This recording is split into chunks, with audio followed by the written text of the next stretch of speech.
In today's video, we're going to teach you how to play the basic burl in 2 different styles. Stay tuned.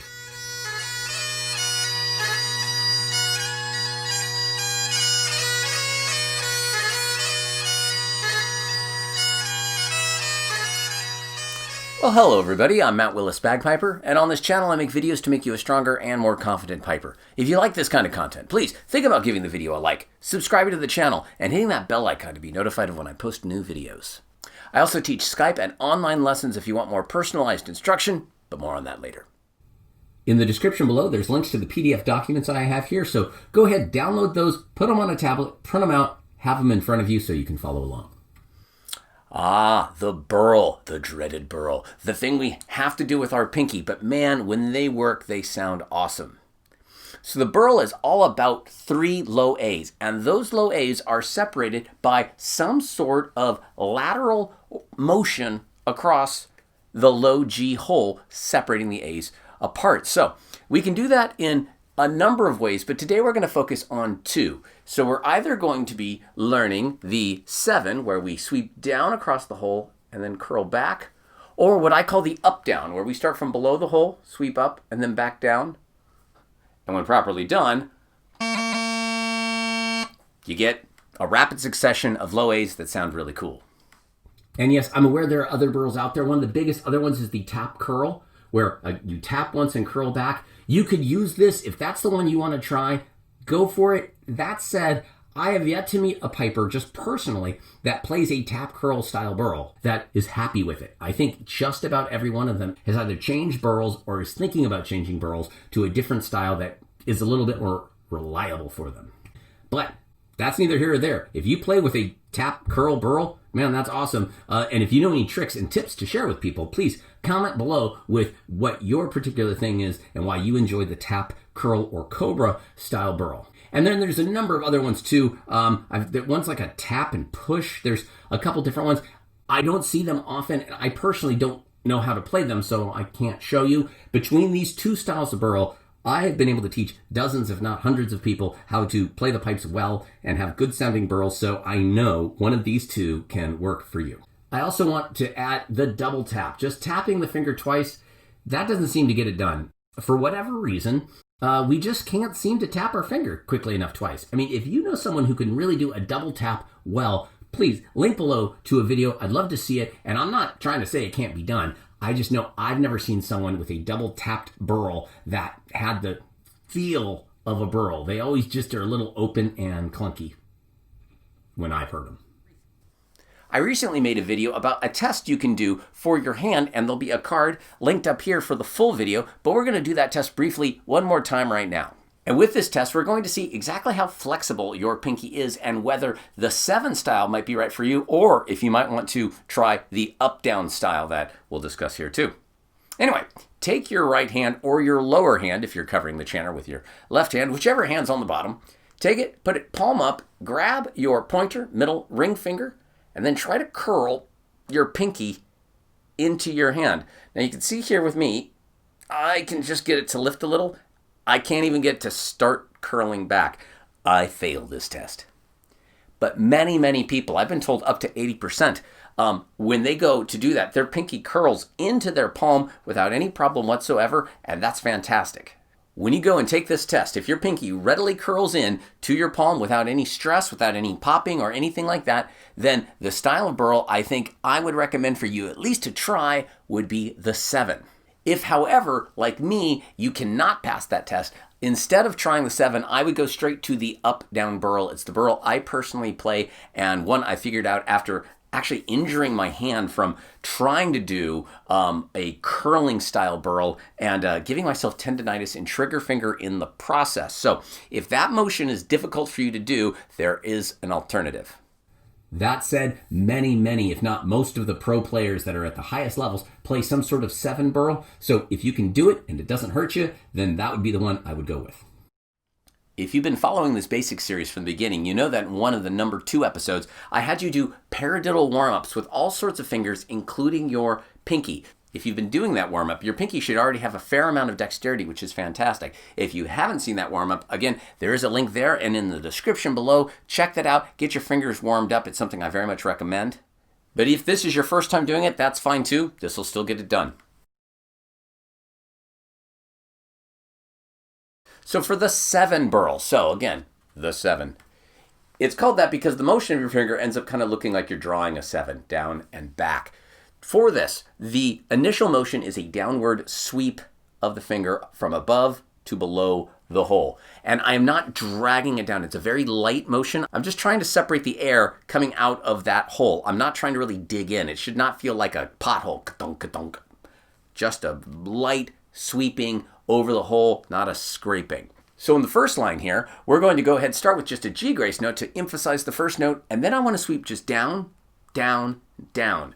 That'll create 4 low A's in that, and then we're just going to repeat that bar several times over. I have a metronome here. This is the Tempo app by Frozen Ape, but it doesn't really matter. Any metronome you enjoy using at a speed you feel you can confidently do this. I'm at 75.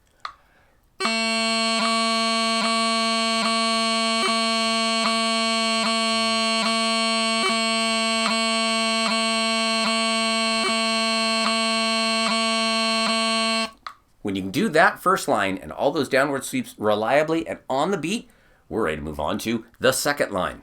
So for this one, again, we're going to start with the G grace note, and then we're going to just curl our finger back across the hole. It's just a curling back. I'm not trying to like lift it from underneath. Even if we came down here from a lowering kind of sweep motion, just the act from there of curling your finger back kind of raises it back into place anyways. I think if you worry too much about coming up, you might overdo the entire motion. I think ultimately it should be just a sweep down and a curl back, and the lift happens on its own. For this line, however, we're isolating that curling motion, and we're going to do it a number of times by itself. I'm going to do my best to demonstrate this second line with the curling back motion, but I will warn you, this is the motion I don't do terribly well. So if this one's a little dodgy, it is what it is, and the reason I don't personally play this style of burl, but I do want to do my best to try to show you what you should be doing for this.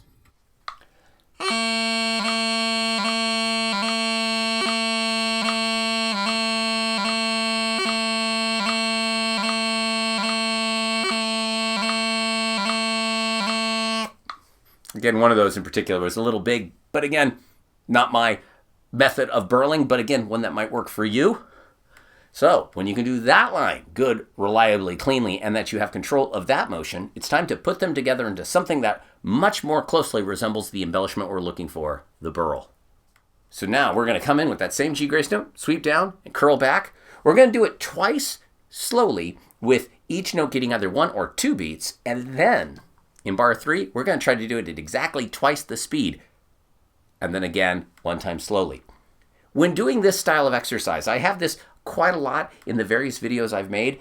The important thing is that the slow one should be good, clean, and accurate. If the fast one's a little blurry, I mean, ultimately we want that one, good too, but we have to work on our dexterity as well as our accuracy. So if the only thing we ever do is play notes slowly, well, we're going to get really good at playing them slowly. We also have to build up our ability to play them more quickly. So that's why I have this in here, so that ultimately you've done it 3 times slowly and correctly, and maybe only 2 times fast and messy, but we're still building up some dexterity in the fingers that we need to do these embellishments.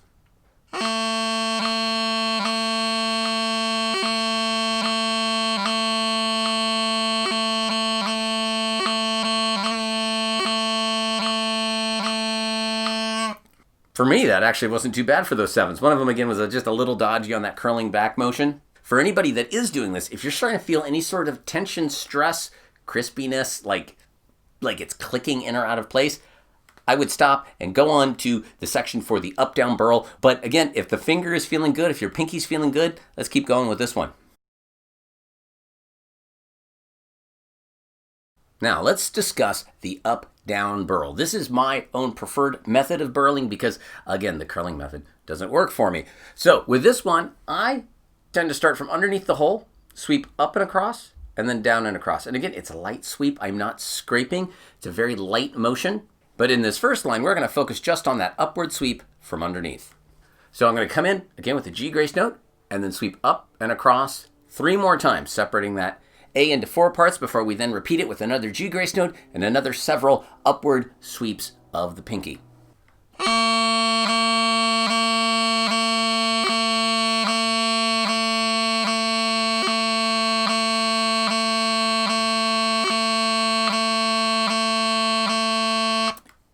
Now we're going to do the downward sweep. This is the exact same motion that started the 7 burl. It's now concluding our burl for the up, down, burl. All right, same G grace note, and then we're going to do 3 sweeps in a row to, again, get control and command of our pinky.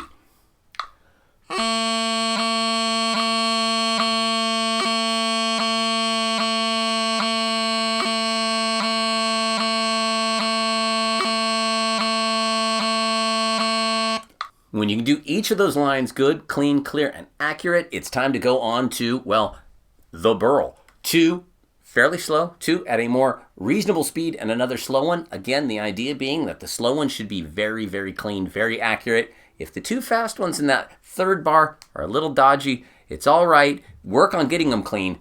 But again, we need our dexterity improving as well as our accuracy. We have to work on both.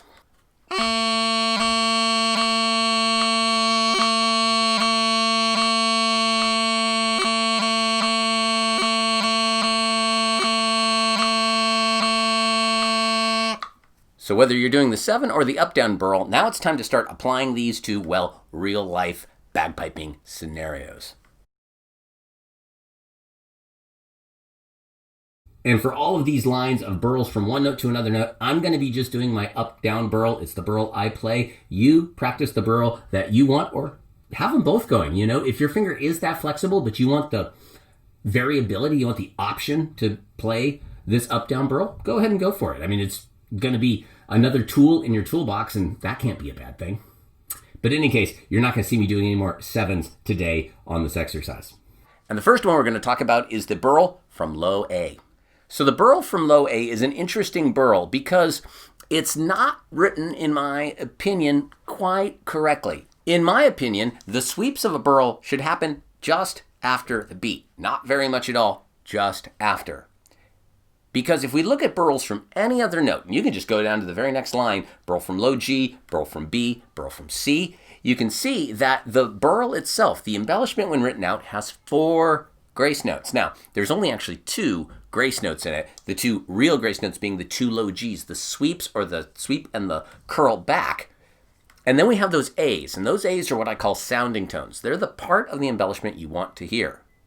So in the case of a burl from, say, a B, it'd be B, A, B, A, bum, da-da-da, bum, da-da-da. You can hear all 3 A's, B, A, and you can see all 3 A's. You can see the first A, the second A in the embellishment, and the 3rd A is the one we're going to. But if we look at how it's written in the first A to A burl, it's kind of missing a note. And I say it's missing a note because we want those sweeps to occur at the same point, whether we're coming from a different note or not. One way to think about it, if you had, say, a piper playing a harmony part, which is notes different from the melody player. So let's say the melody player is playing an A to a burl, and the harmony player is playing an E, but still coming in with a burl to an A at the same beat. You would want to have your melody player and your harmony player's burls match up and be in sync. If the melody player started their burl as written here, right on the beat, the harmony player is going to be landing on that A, on the beat, when the melody player is actually sweeping their finger. If the melody player waits just the tiniest bit after the beat, their burl and that harmony player's burl coming from a different note will actually be together and in unison. So I like to think beat burl. Beat burl. We'll see if I execute it here well. Of course, I had to pick a nice cold day to do a video on burls, but hey, I don't always think these things ahead. So we'll see how they're going. But in any case, in my opinion, I really think the burl should be written with that tie across because it shows you that the first A is just a bit longer than one beat.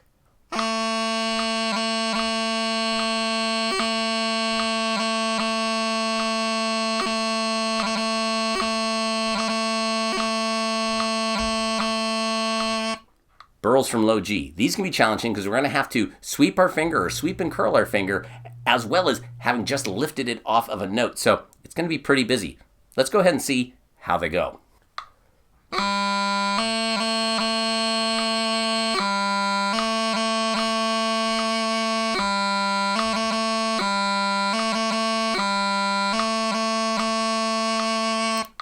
And if, again, you find 75 is too fast, go ahead, slow it down. Not a problem. Find a speed that works for you in your world.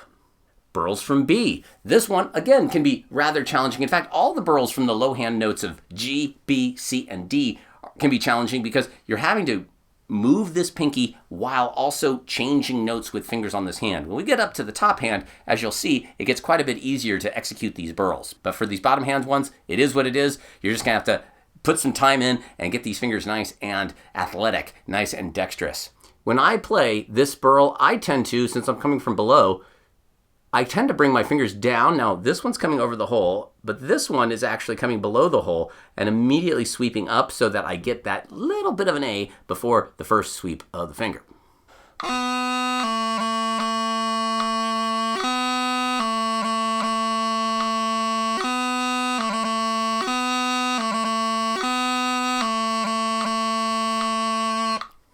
Burls from C and D both are probably the trickiest because a properly fingered C has the pinky down. Now, you may well feel or need to even lift your pinky out of the way early. I'm going to do my best. This is not my strongest embellishment. Anyway, it is certainly not my strongest from a C or a D, but they are worth working on. They do occur in music, at least the ones from C do. It's in quite a few tunes. I don't know if I've seen one from D. If you know a tune that has a burl from a D, go ahead, put that tune in the description below, and whereabout in the tune we might find that particular bit of disaster from D to a burl. But getting ahead of ourselves, let's get back to the C to this burl and see how long we can keep that pinky down and still properly execute something resembling a burl.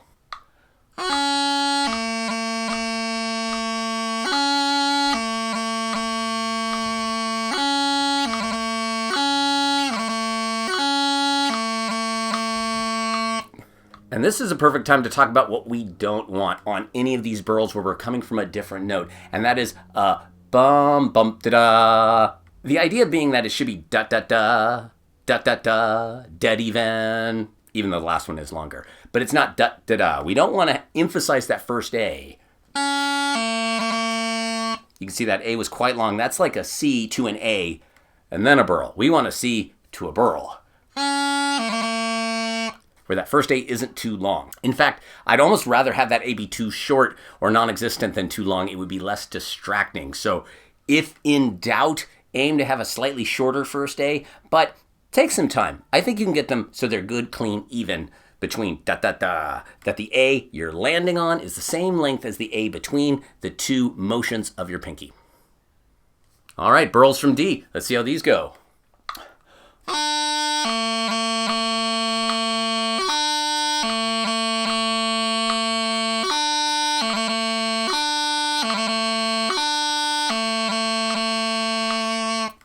Actually, I thought those were easier than the ones from C. That wasn't too bad. So from these burls from the top hand, our bottom hand is in a low A position if they're being fingered properly. So the only thing your bottom has to worry about is either two sweeps or a sweep and a curl, but that's it. So these tend to be a little easier. It's about coordinating the timing between, again, the top hand and the sweep so that we're not delaying and getting like an E to an A to a burl. That's way too open. Bum, da-da-da. Much cleaner, much more bubbly, much more what we're looking for. So, let's keep on going. From E.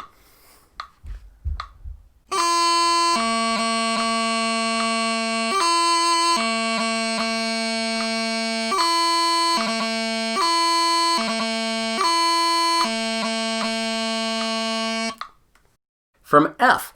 Same basic idea as E, though here we do have to worry about getting these two fingers down together. We want to make sure we're not getting a run. We don't want to hear any of that E. And we get to that A. Nice and clear, no extra little noises, so we can get that burl sounding like it should.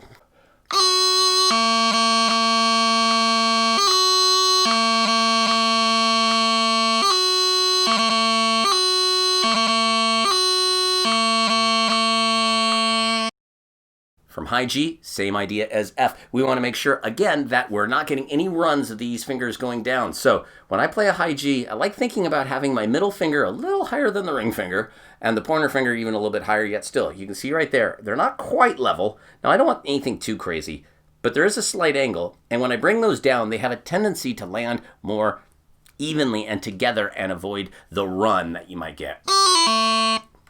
It's kind of cool sounding, but not what we want. Much cleaner. Bum, bum, bum, da da da.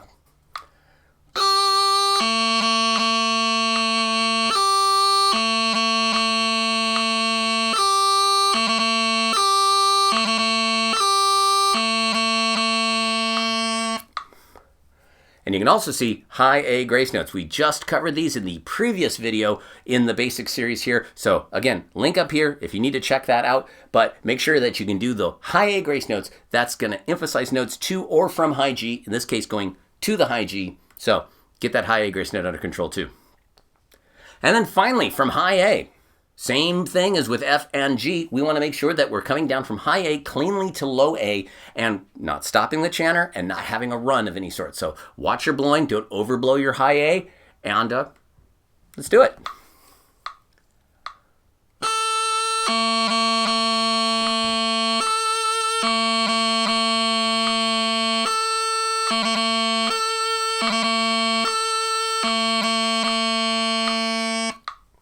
So there you go, everybody, the basic burl. Now, there are additional burls, mainly adding a G grace note to before the motion itself. We'll go over that in a future video. Don't worry about that. The burl is one of the most common embellishments on the pipes. It's one of the best sounding embellishments on the pipes. It's a bit of ornamentation that really no other instrument can do. I mean, I don't think you could burl well from a saxophone or a trumpet. It's just not within the nature of how your hands are on it and how the instrument sounds. So having these going well is super important because it's going to make your piping very distinctive. Well, thank you so much for watching, everybody. If you got something out of the video, please think about giving it a like, subscribing to the channel, and commenting below with any thoughts you might have. I also have a Patreon where as little as $1 a month goes a really long way to helping support the channel. You'll see names of folks scrolling up right now. These are folks that contribute monthly to the channel. I'd love to add your name to this list. Go head over there. There's early access to videos. There's other perks. Check it out. I'd love to have you be part of that community. I also teach Skype and online lessons. Go ahead and head over to www.commandyyourbagpipe.com or email me at the address you see here, and we'll get you going. I'm working with folks from all over the planet, and I hope to work with you soon. I also have a line of Command Your Bagpipe merchandise, like this fine mug right here, but there's also hats and t-shirts, hoodies, all sorts of stuff. And, you know, it's a great time of year. I'm filming this in December. So if you know someone in your life that might need some bagpipe merchandise, head over there and let them know and show the world that they command their bagpipe. All right, everybody, I'm Matt Willis Bagpiper, and until next time, cheers.